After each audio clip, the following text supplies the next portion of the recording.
Salut à tous, merci de rejoindre ce tout nouveau numéro de l'émission À l'affiche 100% musique avec au menu notamment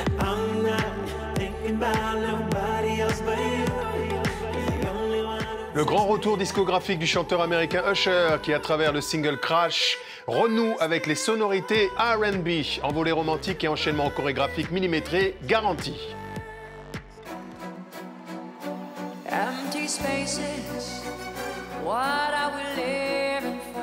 Au menu encore, la tournée parisienne de la chanteuse Céline Dion autour de 9 concerts particulièrement empreints de nostalgie et d'émotion depuis la disparition de son mari et mentor, René Angelil.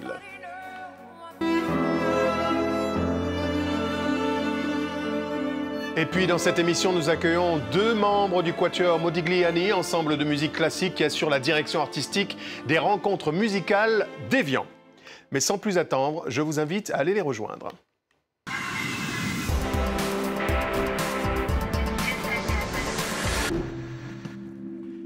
François Kiefer et Laurent Marfin, bonjour, soyez les bienvenus. Bonjour. Vous êtes deux des membres donc d'une formation qui représente la musique classique de par le monde. Dans votre génération, vous êtes sans doute parmi les plus célébrés. Dans votre actualité danse et particulièrement scénique, il y a bien sûr beaucoup de rencontres. On va évoquer notamment celle d'Évian. Il y a un album. Il y a un album qui est dans les bacs depuis octobre dernier. Mais moi, j'aimerais d'abord revenir sur l'appellation qui vous labellise Modigliani. C'est quoi? C'est un hommage au peintre italien? C'est aussi un hommage au peintre italien. C'est vrai qu'on s'est rencontrés il y a maintenant 13 années avec le Quatuor et on s'est rencontrés au moment de l'exposition Modigliani au Palais du Luxembourg. Et c'était pour nous un nom fort parce que c'est un peintre qui a vraiment sa propre vision de l'art, qui a toujours suivi sa ligne de conduite. Et pour nous, c'était important de se retrouver avec une signature sonore. C'est-à-dire qu'aujourd'hui, Modigliani, on le voit dans n'importe quel musée, on sait que c'est un tableau de Modigliani. Nous, ce qu'on aimerait, c'est qu'on puisse reconnaître notre son, en tout cas. En tout cas, c'est raccord entre peinture et musique classique. On est dans le même élément quasiment. Ce qu'on aurait pu préciser, que c'est d'abord une histoire de potes, d'amis, du conservatoire. Voilà, on était quatre potes de conservatoire. En France, tout se regroupe à Paris quand on fait des études supérieures en musique. Et on s'est retrouvés là-bas. Moi, je connaissais Philippe de Toulouse de longue date. Et puis avec François, voilà, on a fait pas mal de belles soirées ensemble. Et on s'était dit que vivre cette expérience de quatuor à cordes, il fallait être amis. Parce qu'il y a la musique, mais il y a la vie humaine à côté de la musique qui est très, très dense et très importante. Donc, vivre cette expérience sans être proche, ça n'avait aucun sens pour nous. Eh bien, musique et tranche de vie, le quatuor Modigliani, ça donne un extrait de ce répertoire. Regardez.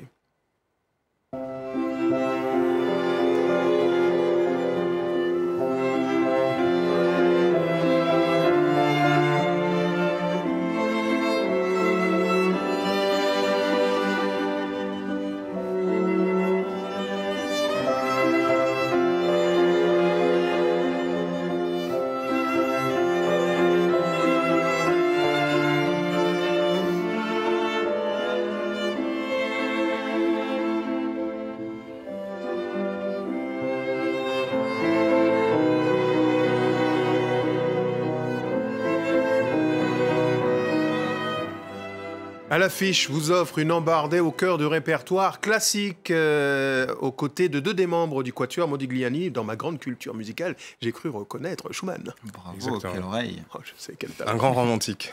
Un grand romantique comme vous l'êtes. Alors parlons de ces rencontres musicales d'Évian. C'est entre le 2 et le 10 juillet prochain. Vous avez en fait repris la direction artistique de cette rencontre qui avait fait une pause pendant, on va dire, 14 ans. La presse est dithyrambique vous concernant. C'était un pari osé? C'était un beau pari, en tout cas, on a la chance d'avoir un lieu magique, une salle unique en Europe, tout en bois, de 1200 places, qui a été faite par l'architecte Patrick Bouchin, dans le style d'une dacha russe. On arrive à voir les bouleaux en fond de scène. C'était une salle en hommage à Rostropovitch, avec des lustres en Murano magnifiques. Et à chaque fois qu'on rentre dans cette salle, je crois qu'on a un choc qui est en même temps visuel et aussi acoustique. Alors, Rostropovitch, c'était votre devancier illustre. C'est lui qui présidait aux destinées de ce festival. On dit que vous avez su redonner un second souffle à ces rencontres musicales.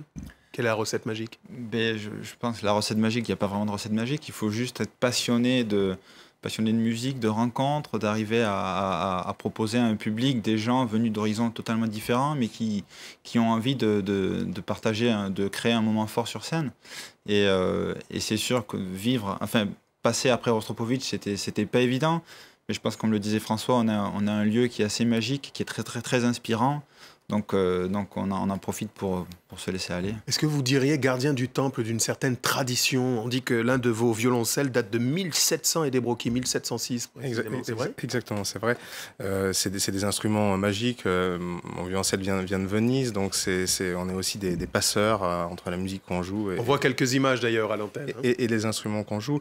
C'est vrai que pour revenir à Évian, ce qui était important pour nous, c'est que tous les acteurs, en tout cas, du Chablais, c'est-à-dire qui habitent autour d'Évian, aussi le public étranger puisse venir et que ce festival soit ouvert à tous, avec une tarification, en tout cas, la plus accessible possible. Alors on va revenir sur votre actualité, mais on va parler des musiques pop. Peut-être que ça vous titille aussi l'oreille.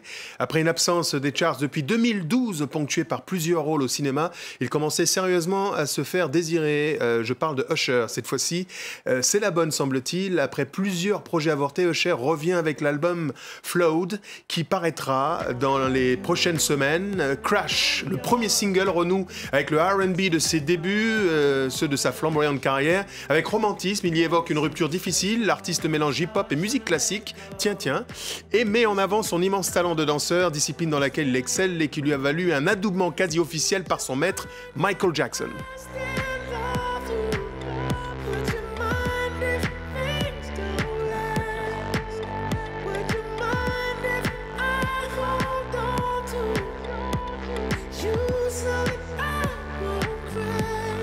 Usher, R&B, danse classique, on peut imaginer le grand pont, musique lyrique, classique, danse classique, artiste de hip-hop avec vous? C'est-à-dire qu'on imagine déjà des rencontres qui se font en tout cas avec tous les arts. Cette année, il y aura un des plus grands chorégraphes japonais, Teishi Gawara, qui viendra pour faire une création mondiale avec ses danseurs sur une pièce qui s'appelle le Bœuf sur le toit de Mio.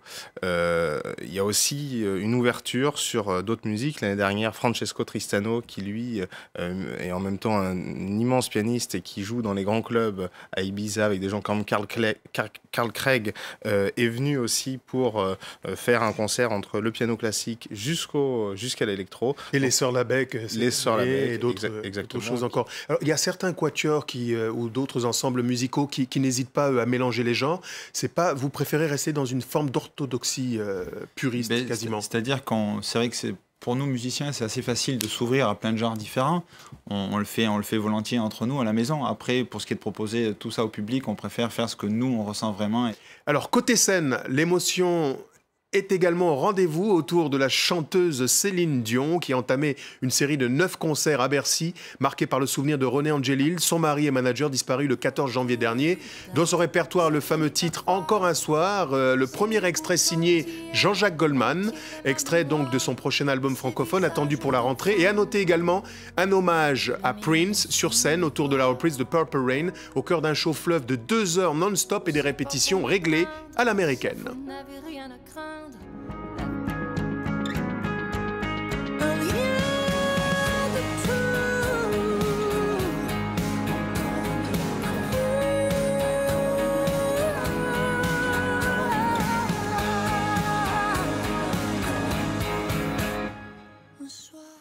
Céline Dion en tournée française. Est-ce que finalement l'un des paris pour vous en matière de musique classique, c'est de ne pas renouveler le public, de toucher une nouvelle cible, celle des jeunes? Exactement, d'essayer de démocratiser en tout cas et de faire en sorte que le jeune public vienne encore au concert classique. Je crois qu'on est des passeurs, on joue beaucoup de musique de compositeurs qui ne sont plus vivants.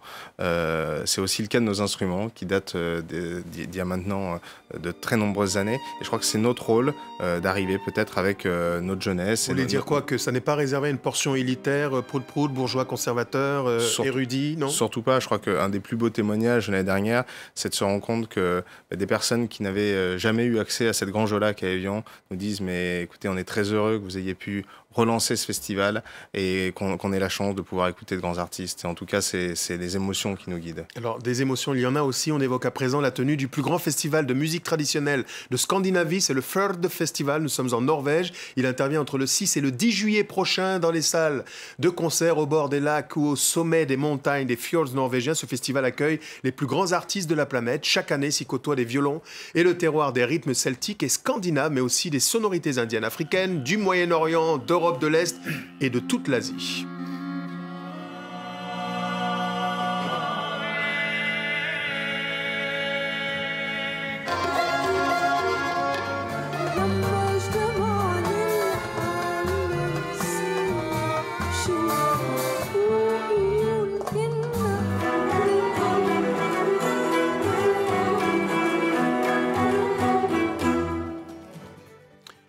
Fird Festival à découvrir rapidement si ça n'est déjà fait, ainsi que le Quatuor Modigliani. Merci beaucoup d'être passé ici. Rendez-vous à Évian donc. Merci. Avec plaisir. À Merci. très bientôt, car c'est déjà hélas la fin de cette émission. Merci à tous de l'avoir suivi. N'oubliez pas que vous pouvez la retrouver sur france24.com ainsi que sur tous les réseaux sociaux. On se quitte avec des images de Richard Bonin. On change de répertoire. Le bassiste camerounais sera parmi d'autres présent sur la scène du 50e anniversaire du Festival de Jazz de Montreux en Suisse. Adoubé par Quincy Jones, il y présentera un répertoire jazz et afro-cubain.